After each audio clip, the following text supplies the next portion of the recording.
বৌদি তুমি এটা কি খাচ্ছ? আমের আচার।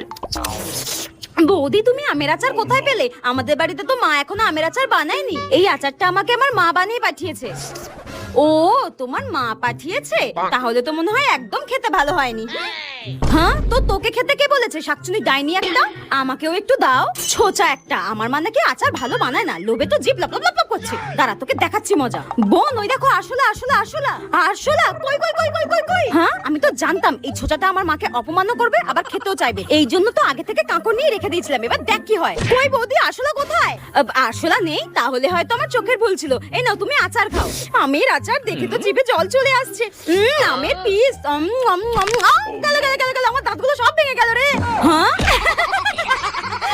ঠিক হয়েছে। হ্যাঁ বৌদি আমার সব দাঁতগুলো ভেঙে দিল রে এই কাকড় মেশানো আচার খাইয়ে। দাঁড়াও আমি মাকে গিয়ে বলছি, মা তোমার সব দাঁতগুলো ভেঙে দেবে।